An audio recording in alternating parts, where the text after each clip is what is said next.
Up next, we have Ms. Barnett, who is a board-certified behavior analyst who works with Dr. Scott Hall in the Center for Interdisciplinary Brain Sciences Research. Thank you. Good morning, everyone. So today I'll be switching gears a little bit. We've heard a lot about the first track that Dr. Reese was referencing, some of the less clinical services. So right now, our group within the lab is looking at more of the applied behavioral side of things. So the goal of our research now is to expand the base for the use of applied behavior analytic methodology to evaluate and treat challenging behavior, as well as teach adaptive, socially significant behavior. So what we've seen so far in talking about disruptive behavior, is that within the general population of individuals with intellectual disability, the prevalence of disruptive behavior referring to aggression, self-injurious behavior, or property destruction, the percent occurrence or prevalence is around 20% in the overall population. Among that population, the diagnosis of autism spectrum disorder definitely increases that probability that within childhood as well as adolescence, you'll see higher rates of aggressive as well as self-injurious behavior. And we have some similar data for our group with Fragile X. The numbers vary a little bit. The National Fragile X survey that was put out a couple of years ago had a bit lower rates of self-injurious behavior, around the 40s. But a lot of the work that we've done, maybe due to the fact that the kids that are coming to see us may have some pre-existing challenging behavior, the rates are certainly such that it definitely requires attention. The teenage years certainly can be a critical time for any family.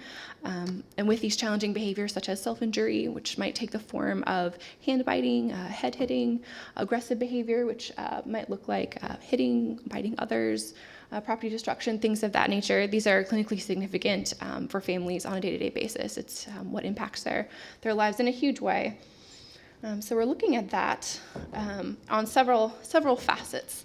So we look first at kind of how it impacts the family. One of our postdocs working on this study is looking at the impact of challenging behavior and the impact that has on maternal stress levels, as well as different indicators of familial stress as well.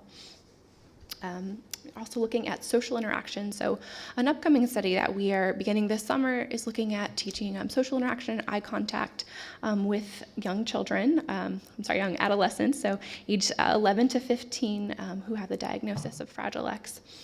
So this obviously is a very important thing. This disruptive behavior certainly presents a barrier to developing these social relationships, which are so crucial in childhood and early adolescence as well. Another barrier that disruptive behavior presents is learning opportunities. So some of our previous work has also looked at using behavior analytic teaching methodologies, which are widely used in children with autism. They're funded, research, to teach them adaptive skills as well as academic skills. So some of our previous work has focused on using these methodologies with children with autism, with Fragile X syndrome, because it is on a whole just assumed that they will work the same way, but we know some of the distinct behavioral symptomology of Fragile X may prove differently, which we'll talk about in just a moment. And the last and more importantly, for kids who are at the later end of our age range, that 18 and plus age range, that community access. So these disruptive behaviors going forward really put up a significant barrier to being able to live a life outside of home. So we certainly want to focus going forward on what we can do to help these families expand their world. All right, so given that we certainly see this as impactful, this is a clinically significant area that we want to look at. So we're looking right now, our ongoing study is looking at challenging behavior in adolescents with Fragile X syndrome, as well as our control group with a more broad diagnosis of intellectual disability. So the age range is about 11 to 18. And so our recruitment right now was using an email-based survey. We've asked just a couple of simple questions. Is your child diagnosed with Fragile X syndrome or other developmental disability? And does he engage in severe problem behaviors such as aggression, self-injury, or property destruction? We'll go into a little more detail about those problem behaviors in just a moment. So we determined initial eligibility through this Qualtrics survey, and once we received the responses, we would, based on the level of severity and frequency of the challenging behavior, do a follow-up survey to find more about the environmental variables that were surrounding those occurrences of challenging behavior. So a couple more things that we asked. The aggressive behavior we described with some examples: hitting, kicking, punching others, throwing items, etc. Self-injury, we're talking, like I mentioned before, some of the topography might appear as head hitting, self-scratching, self-biting. In our Fragile X group, self-biting primarily in the finger or hand area was the most common topography that we have observed so far. And property destruction as well as stereotypy. Now the focus of the assessment and functional analysis for this study is just looking at aggressive and self-injurious behavior. So those are the only two variables that we're responding to. But our previous research on the prevalence of aggressive, self-injurious, property destruction, and stereotypic behaviors in Fragile X, we wanted to get information about that too, to see if we were seeing the same levels of those behavior as are widely reported in the larger intellectual disability and specifically autism community. All right, so once we have this information, like I mentioned, aggression and self-injury were our two main areas of focus and assessment. So once we've asked the parents about the type of behavior that their child is displaying, we want to know how often it occurs: hourly, daily, weekly, less than weekly, or never. And because due to the nature of the assessment that we are using, hourly and daily were our requirements for admission to the study. Behavior may occur on a weekly basis and still be significant in that it can be severe in nature, but for the purposes of this assessment that we're using, hourly and daily lend itself much better to be able to see it. So if it's occurring very infrequently, it's not likely that we'll be able to capture it in a 2-day visit and functional analysis. Okay, and like I mentioned before, we have different levels of severity. We have severe, significant threat to health or safety; moderate, property damage or minor injury; mild, disruptive but little risk to property or health; and then not a problem. Okay, and like I mentioned before, severe and moderate were the two main areas that we were looking at. So our respondents covered a pretty good portion of the United States. We were pleased. We partnered with the National Fragile X Research Consortium, the clinics across the states, as well as local and state chapters of the National Fragile X Foundation. So our respondents, right now we have an N of 88 males that have responded to the initial screening survey. So the age range that we're looking at again is 11 to 18, and our average age is around 14 years of age. And the purpose of this screening study was to, like I mentioned, set the stage for further analysis of the variables surrounding challenging behavior. So our control group, our intellectual disability group, we were primarily recruiting from California, but we had the occasional survey that came to us from other parts of the United States. So for the purposes of this study, we were focusing on individuals who lived in California within about a 100-mile radius. So we partnered with different local community service providers. Regional centers were very, very cooperative and very open to helping spread the word about this assessment study. So those are the people that we're working with. So we have a pretty good size group that we started out with. So I'll go into a little more detail about what we saw in comparison with the intellectual disability group as well as the Fragile X group. First referring to the frequency of aggression. So if you'll notice on the bottom,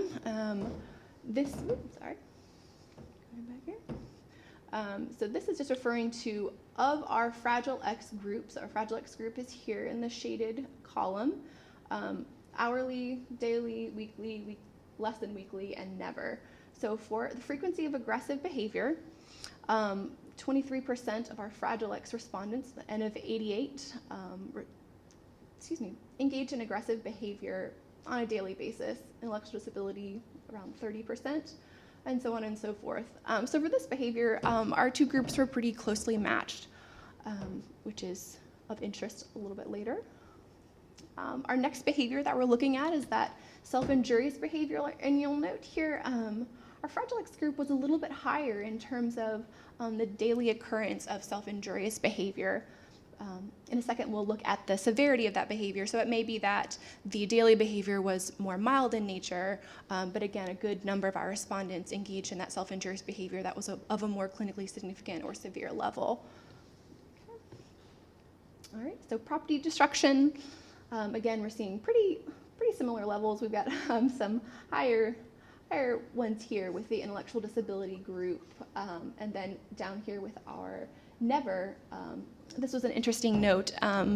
We didn't have any data on the frequency of property destruction previously, so this will be an interesting variable to look at in the future. Okay, and then the last one, like I mentioned before, we are not intervening or assessing stereotypic behavior, but previous research that we have shows that there is a correlation between the rate of stereotypic behavior and the rate of self-injury. So we were very interested in learning more about the rates of stereotypy in our population with Fragile X and with intellectual disabilities. It's very loud. All right. Yeah. So after we found out about the frequency of the challenging behavior, we're concerned with the severity level. So is this occurring at a level that is impactful for families, for educators, for other things of that nature? So we've changed the settings just a bit. So we're now talking about the severe, moderate, mild, or not a problem for our two groups that we're looking at. So for our two groups, for the severity of aggression, our Fragile X group was a little bit lower in terms of the moderate group. We didn't have a lot that were on the severe end that have been able to come in to see us. And then over here, you'll see the most significant gap here is for not a problem. So we always like to see that when we're looking at the data. Self-injury is similar. Like I mentioned previously, that frequency of self-injury for our Fragile X group was the highest here in our moderate group, in our daily group, and it's again pretty high here in our moderate and mild range. So again, not a problem. Always like to see that. Not helpful for our purposes of our study, but it's good to see. So severity of property destruction, again here, these are pretty new data for us in terms of what we know about the rates and severity of property destruction with individuals with Fragile X syndrome. And stereotypic behavior there as well. All right. So a little bit about kind of the relationship of severity and frequency to age. I mentioned previously, the teenage years can be very problematic for individuals with Fragile X syndrome and their families, which is why we're kind of targeting that age range for assessment of challenging behavior. So one thing we were interested in is seeing if the severity or frequency increased across our age sample here. So for Fragile X, we didn't really see an increase in the frequency of self-injurious property destruction or stereotypic behavior as age increased, which was good to see. However, with aggression, we did see an increase, and keeping in mind that our sample did go up to 18. Other data that we have about larger age ranges shows that it tends to decrease a little bit after those teenage years. So that's good, but for families that are currently in the adolescent period, we're certainly concerned with that particular point in time. So talking about the severity of behavior, across the age ranges, we did not see any increase in the severity of behavior. So for this group that we looked at, if they were displaying moderate, for example, self-injurious behavior, that tended to be pretty stable throughout the adolescent period. So our control group here, our intellectual disability, looking at the frequency, there was no increase for our smaller group across the age range up to 18. And the same for aggression and self-injury in terms of the severity level, but we did see with property destruction and stereotypy that did increase with age. So all of this, it's helpful to look at and interesting to hear, but really what it does for us is highlight the importance of intervention in this time period, as well as perhaps in earlier intervention. We've had a couple people mention before maybe the importance of looking at behavioral interventions that would kind of maybe smooth the path a little bit into adolescence for some of our families. So moving forward, we have these data looking at the frequency and severity of challenging behavior in the autism population. Starting in the early 2000s, there was definitely a push for autism insurance reform, and many families took a grassroots approach because they saw that the impact that applied behavior analytic teaching methodologies, Lovas's study was a couple of years old at that point and was showing some really promising results for young children with autism, and families kind of latched onto that. And to date, there are 39 states now that have some form of autism insurance reform for early intervention, for behavioral analytic services. So this population of individuals who has similar levels of challenging behavior to our group that we're looking at has access to these definitely intensive and beneficial behavioral interventions. So right now, the current state of research on behavioral assessments for individuals with Fragile X is not so great. A very recent review of literature revealed a number around the 30s of behavioral interventions that showed impact with individuals with Fragile X syndrome, and definitely every single one of them closed with the question, what do we need to do next? We saw some of these kids with Fragile X were responding in very different ways to interventions, which seemed to work for their peers with autism spectrum disorder, and other ones responded, similarly. So looking at the behavioral symptomology of Fragile X syndrome moving forward is going to be very important. We want to continue to expand the research base for assessment. Access to these analog functional analysis like we're doing now is going to be very important. I didn't describe the study itself very much. We're just kind of setting the stage for why it's important. So we also, like I mentioned before, need to tailor existing protocols for specific behavioral phenotypes of Fragile X syndrome, such as anxiety and other self-injurious behaviors. And also moving forward, one thing that we also want to emphasize is collaboration with clinicians, educators, researchers, and parents, because this is such a clinically significant area. We definitely want to increase access to behavior analytic services here at Stanford, as well as within the wider community here in the Bay Area and across the states as well. I want to just thank our families who have given so much of their time, our postdoc students, and to the members of the community who have partnered with us to kind of spread the word about the importance of this study in behavioral analytic assessment. Thank you.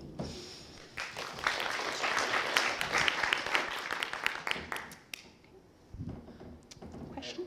Yeah. The stage is so loud. I have a question. Yes. You got him. And in fact, it's related to the previous talk of Dr. Bruno, and this daily, like self-injury and repetitive behavior. Do you know if it's linked in any way to this enlargement of the caudate nucleus, which is known to be important for motor control and whatever? Is there any evidence linking? That's an excellent question, which I'm going to direct to Dr. Bruno. Well, I can actually answer that Dr. too. Reese. So, Philippe. So actually, we saw that relationship a number of years ago. We've replicated it twice.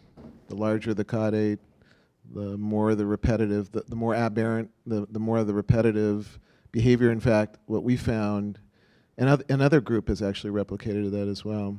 It seems almost too simplistic to be believed, right? But in some ways, you think, this is a region that's intimately involved in executive control and inhibition and so forth, and certainly implicated in compulsive behaviors, to say the least. So yeah, we have found, and Jen is the first person to describe it longitudinally as a predictive aspect.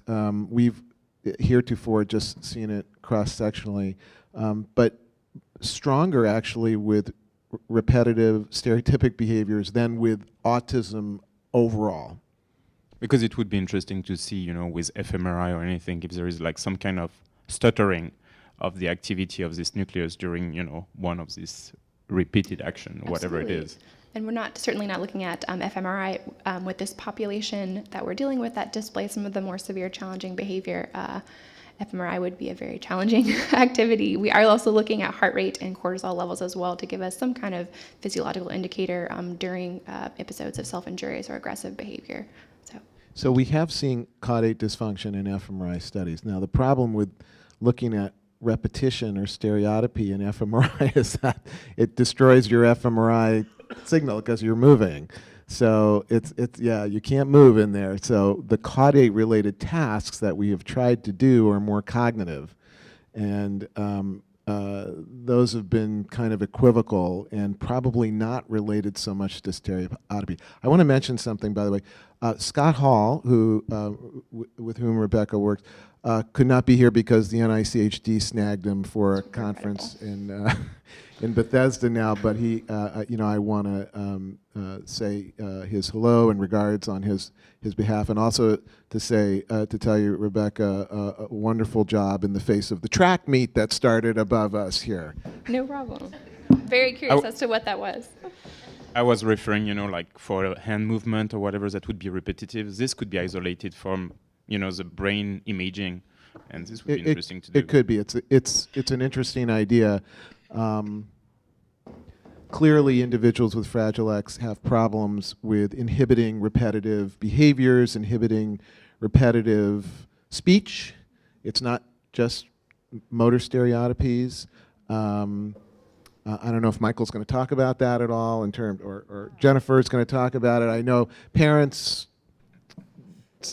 often tell me one of the things that drives them most crazy is the repetitive speech, is the repetition of the same thought or even phrase over and over and over and over again. So maybe we could do something. We'd have to think it through so that, again, it's tough to image young men or adolescents or children, male children with Fragile X. It's really tough because we have to train them to hold still in the scanner for Fmri. But it's a good idea. I mean, we can try and pursue that.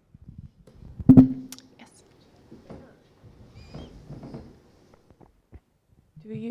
Do you expect different outcome for your intervention between the ID children and Fragile X syndrome? Oh, that's an excellent question. Specific, So right now what we're looking at, the behavior analytics assessment that we're using is called an analog functional analysis. So it's been pretty widely studied in groups with intellectual disability and autism.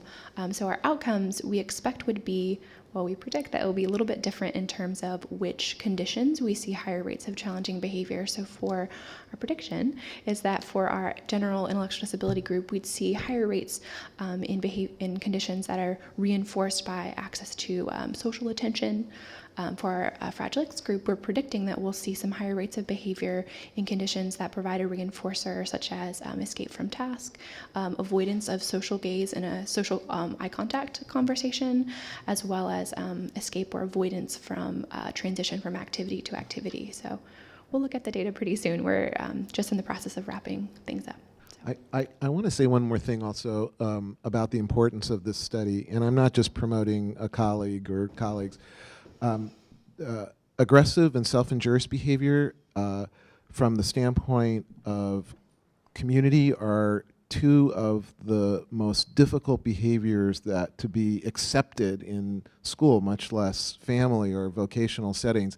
And in fact, if those behaviors occur at a moderate or higher rate, it's clearly a predictive factor for trouble, big trouble across the board, and more dependence on social supports and family as opposed to independence. So a study that is looking at these issues, particularly when they occur at moderate or higher degree of severity and frequency, is so hugely needed, and why I'm such a big fan of Scott and you in this study, and why it's so important. And I'll also say that probably, and Mike, you can comment on this too, 90% of child psychiatrists, pediatric neurologists, developmental behavioral pediatricians just don't know what to do with kids who have these behaviors. They just do not know. And you can try pharmacology,